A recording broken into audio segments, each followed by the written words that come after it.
दो नेत्री आपके डॉक्टर के साथ 2 घंटे से घूम रही है, प्रतिमा दास और सर्वजहां फातिमा। कैसे उम्मीद करेंगे? किससे उम्मीद करें हम? आप लालू यादव के सरकार को जंगल राज कहते हैं। आपके सरकार में राजधानी पटना में दिन दहाड़े सरेआम गोलियां चलती है उस इलाका में, और गोली उस जगह पे चलती है जहां पे पीछे कमिश्नर की गाड़ी आ रही होती है। मुजफ्फरपुर के 11 साल के एक दलित बच्ची जिसके साथ दुष्कर्म किया गया और पटना पीएमसीएच में इलाज न होने के कारण आज वो अपना दम तोड़ दी। लगभग 3 घंटे से ज्यादा देर तक वो एम्बुलेंस में थी। उसके परिजन और कुछ नेता लोग लगातार संघर्ष कर रहे थे कि इस बच्ची को एडमिट कर लिया जाए और इसका इलाज किया जाए, लेकिन उसको सही समय पर एडमिट नहीं किया गया और इलाज न होने के कारण आज जो है वो दम तोड़ दी। हालांकि उसका इलाज बहुत मशक्कत करने के कारण पटना के पीएमसीएच के प्रसूति विभाग में हो रहा था, लेकिन उसके परिजन का यह भी कहना है कि हम टाटा वार्ड के पास कई घंटों से खड़े थे एम्बुलेंस में बच्ची को लेकर के, लेकिन फिर भी उसका जो है भर्ती नहीं किया जा रहा था। हालांकि कांग्रेस के कुछ लीडर हैं वो वहां पर गए, हंगामा भी हुआ, उसके बावजूद भी भर्ती नहीं हो रहा था। कुछ देर मशक्कत करने के बाद भर्ती किया गया। संजीत कुशवाहा हैं हमारे साथ, और क्या कुछ कहना चाहेंगे संजीत जी? ये आए दिन पीएमसीएच में कोई भी जाता है तो पिटा के आ जाता है, उसका अच्छा इलाज नहीं होता है, इलाज न होने के कारण किसी का मौत हो जा रहा है। ये बिल्कुल बहुत निंदनीय घटना है।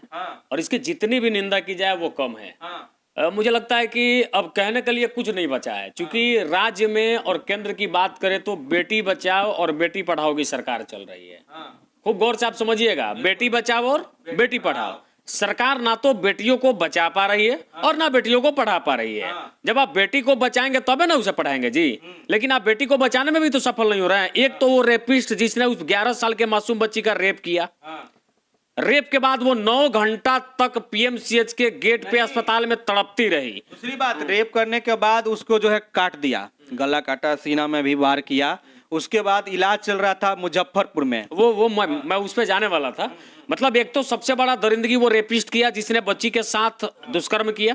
दुष्कर्म के बाद इलाज के लिए 9 घंटा तक पीएमसीएच के गेट पे वो दलित बच्ची एम्बुलेंस में तड़पती रही, लाइलाज रही, उसका कोई इलाज नहीं हो रहा था। यहाँ पर हम रोकना चाहेंगे, वो क्यों तड़पती रही? इसलिए कि वो दलित है, गरीब परिवार से आता है। अब ये मैं बताने वाला हूं आपको। अब रेपिस्ट रेप करता है और रेप पीड़िता को 9 घंटा तक एशिया के सबसे बड़े अस्पताल के गेट पे अगर 9 घंटा तक तड़पना पड़ता है तो इससे बड़ी शर्म की बात क्या हो सकती है? मैं कहना चाहता हूं प्रधानमंत्री जी से, आप बेटियों को कहां बचा रहे हैं महाराज? कहां बचा रहे बेटियों को आप? जब बेटी को बचाएंगे नहीं तो पढ़ाएंगे कैसे?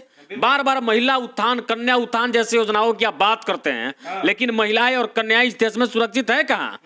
दिन मैं दावे के साथ कहता हूं कि रोज दिन का आप आंकड़ा निकाल करके देखिए तो केवल बिहार की बात करिएगा तो बिहार में दर्जन भर से ज्यादा मासूम बच्चियों का रेप होता है। उसमें कुछ लोग जो है रेपिस्ट से कॉम्प्रोमाइज कर लेते हैं, चूंकि उनको पता है कि हम बिहार सरकार की पुलिसिया विभाग में जाएंगे फिर मेरा कुछ नहीं होने वाला है, हम चिल्लाते रह जाएंगे लेकिन हमारा कुछ नहीं होगा। और ये इस घटना ने पूरे बिहार को शर्मिंदगी में डाल दिया है। और शर्म करना चाहिए मुख्यमंत्री जी को भी कि इतने बड़े राज्य के 20 वर्षों से ज्यादा से आप मुख्यमंत्री हैं, बावजूद इसके इस प्रकार की घटनाएं सुनने को मिल रही है। उनके बारे में तो बोलिए ही मत, कुछ कहा नहीं जा सकता है उन्हीं। अब देखिए कितना लोगों का मर्डर हो रहा है जी।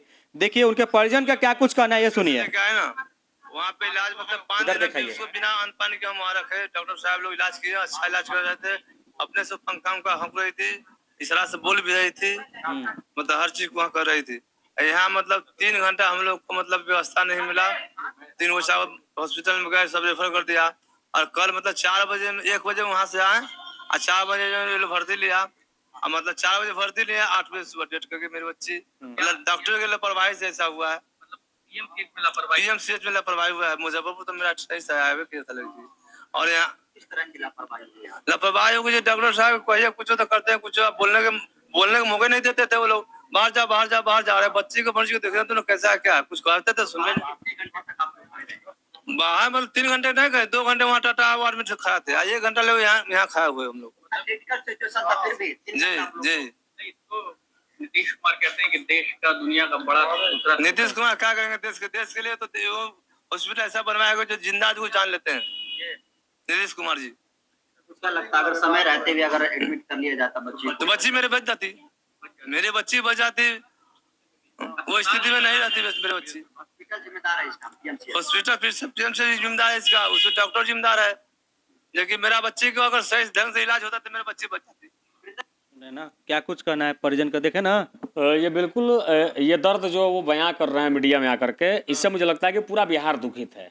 लेकिन मुझे ये समझ में नहीं आता है कि हम किससे उम्मीद करेंगे, किससे उम्मीद करें हम?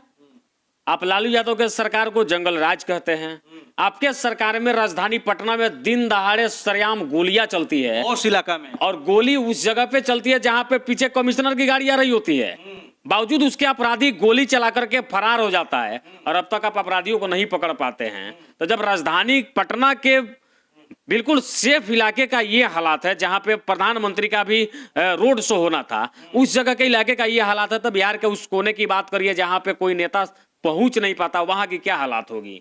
कुछ भी नया नहीं हुआ है। एक ऑपरेशन सिंदूर देश की सेना ने चलाई, सेना का मतलब सेना का सब कोई सम्मान कर रहा है भाई, पहले भी करता रहा, आज भी करता रहा, चाहे वो कांग्रेस की सरकार रहा हो या भाजपा की सरकार रही हो।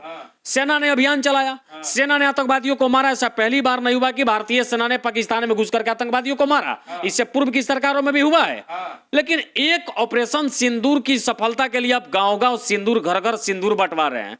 ये विकास के नाम पे ड्रामा नौटंकी नहीं है तो क्या है? लेकिन ये तो यहाँ पर बीजेपी का कहना है कि हम तो ऐसा नहीं बोले थे, सिंदूर हम घर घर बंटवाने के लिए नहीं कहे हैं। इसकी पुष्टि मैं भी नहीं करता हूँ कि ये कहे थे, लेकिन ये बात झूठ था, ये खबर झूठ था। तो ये बांट कौन रहा है? बांटने के लिए ये बार बार चिल्ला कौन रहा है? लोग फैला दिया, भाजपा के नेता लोग पोस्ट क्यों डाल रहे हैं? ये पोस्ट क्यों डाल रहे हैं? ये सवाल उठता है ना। हम तो चाहेंगे कि बिहार में जिस प्रकार की व्यवस्था बहाल होनी चाहिए वो मौजूदा सरकार से नहीं हो पा रही है। माननीय नीतीश कुमार जी को इन तमाम घटनाओं से कोई मतलब नहीं है। आप देखिए, इससे बड़ी बड़ी कई घटनाएं बिहार में हुई है। एक बार भी मुख्यमंत्री जी ने दुख जताया हो या एक बार भी वो मीडिया में आकर के बयान दिया हो कि हमारे प्रदेश में इस प्रकार की घटनाएं हो रही है? कहीं देखा आपने नीतीश कुमार जी का बयान? क्या बोलेंगे, उनका कुर्सी तो खुद ही समझ में नहीं आ रहा कि हम कुर्सी बचाएं कि क्या करें। मतलब बिहार की भोली भाली जनता के साथ सरकार कुछ भी कर रही है। ऐसे में हाथ जोड़ के विनती मेरे बिहार की जनता से रहेगी कि भैया इस बार फिर विधानसभा का चुनाव है, हम किसी के बातों में नहीं फंसेंगे। जो जनता के लिए काम करेगा, जो जनता के लिए जागरूक रहेगा, हम उसके साथ खड़ा रहेंगे। और एक और बात मैं दरख्वास्त करना चाहता हूं कि आप मुख्यमंत्री बनाने के लिए वोट मत करिए। मुख्यमंत्री बनाने के लिए जब जब वोट करेंगे तब तब आप मारे जाएंगे, मात खाएंगे, आप तड़पते रहेंगे और लोग तमाशा देखते रहेंगे। आप वैसे लोगों को विधायक बनाइए जो आपके सुख दुख में आपके साथ खड़ा रहे। ऐसे में मुख्यमंत्री के चुनाव के लिए हम वोट तो दे देते हैं कि नीतीश कुमार जी को मुख्यमंत्री बनाना है, या सम्राट चौधरी को मुख्यमंत्री बनाना है, या तेजस्वी यादव को मुख्यमंत्री बनाना है, लेकिन मुख्यमंत्री के चेहरा पे जिसको हम वोट देते हैं वो जनता का दर्द नहीं बांट पाता है। ये सच्चाई है। कई एक निर्दलीय प्रत्याशी भी इस बार के विधानसभा में हर बार की तरह कूदेंगे, वो जनता के सुख दुख में खड़े रहते हैं। बांट के समय में यहां गर्दन तक पानी रहता है, वो डूब डूब करके लोगों को चिवड़ा मिठा देते हैं। आपके घर में आग लगता है तो त्रिपाल लेकर के वहीं पहुंचता है जो भावी विधायक प्रत्याशी आपका है। आपका जीता हुआ विधायक तो फॉर्च्यूनर से बाहर ही नहीं निकलता है, उसको तो विधानसभा के मीटिंग के बहाने के अलावा कोई बहाना नहीं आता है। वो जाएगा कब? जब आपके बाबूजी के श्राद्ध का भोज खाना होगा तब वो जाएगा, तब जब आपके बेटी के शादी में उसको मंच पे खड़ा होकर के सैकड़ों बारातियों के बीच फोटो खिंचाना होगा तब। लेकिन वो तब नहीं जाएगा जब आपके घर में आग लगे रहेगी, आपके बहन बेटियों के साथ गलत हुआ रहेगा।